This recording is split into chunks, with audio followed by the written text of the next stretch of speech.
안녕하세요. YTN-DMB 시청자평가원 고두입니다. 2022년 2월에 시작된 러시아와 우크라이나의 전쟁이 2024년 현재까지도 진행되고 있습니다. 전쟁으로 인해 군인들의 피해뿐만 아니라 민간인의 피해도 이어지고 있는데요. 전쟁이 빨리 종식되기를 바랍니다.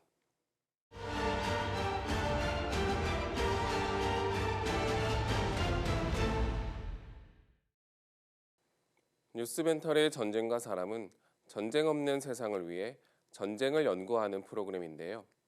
지난 시간에는 지금까지도 이어지고 있는 러시아 우크라이나 전쟁을 전쟁의 진행 과정에 따라 변화하는 양상과 국제 정세의 흐름에 대해서 자세하게 알 수 있었습니다. 우선 몇 년간 이어지고 있는 전쟁의 양상에 대한 설명으로 시작되었습니다.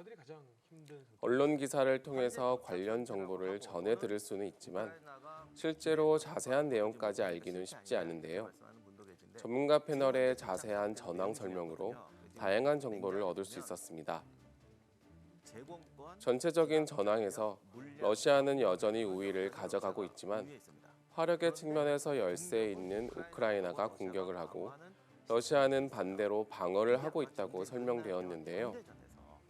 러시아가 전쟁의 양상을 바꾸기 위해 몇 번이나 대규모 공격을 했음에도 모두 실패하는 등 전쟁이 쉽사리 마무리되지 않는 상황에 대해서도 알 수 있었습니다.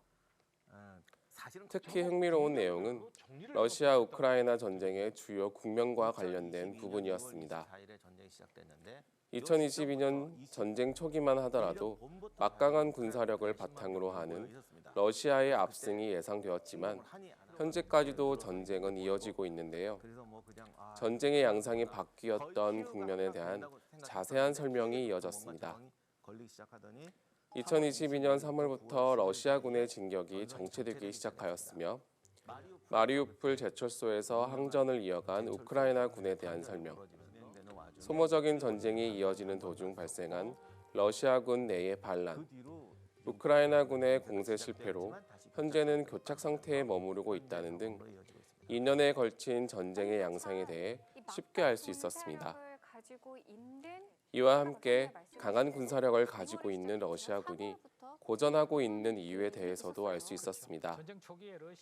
러시아군이 보유하고 있는 능력에 비해 목표가 과도하게 높게 설정되었다고 설명되었는데요. 러시아의 목표 재설정과 관련 수단의 동원에도 불구하고 불균형이 해소되지 않아 결국 전쟁이 현재까지도 이어지고 있다는 것을 알 수 있었습니다. 우크라이나의 입장에서 보는 전쟁의 양상도 흥미로운 부분이었습니다. 안보와 생존을 위해 우크라이나를 지원하는 서유럽의 움직임이나 전쟁이 길어지면서 우크라이나 보병들의 창의성이나 적응성이 높아졌다는 부분 등 균형 있는 시각으로 전쟁의 양상을 확인할 수 있었습니다. 개전 이후 일부 영토 확장, 푸틴의 지지율 상승의 전술적 성과와 함께 다양한 전략적 손실이 설명되었는데요. 미국과 나토를 중심으로 유럽이 단결하여 전쟁 전보다 강력해진 나토나 징병제 시행으로 청년과 고급 인력의 부족이 심화되는 등 장기적으로 발생할 수 있는 러시아의 문제에 대한 설명도 들을 수 있어 유익했습니다. 러시아와 우크라이나의 전쟁이 하루빨리 끝나기를 바라면서 프로그램이 마무리되었는데요.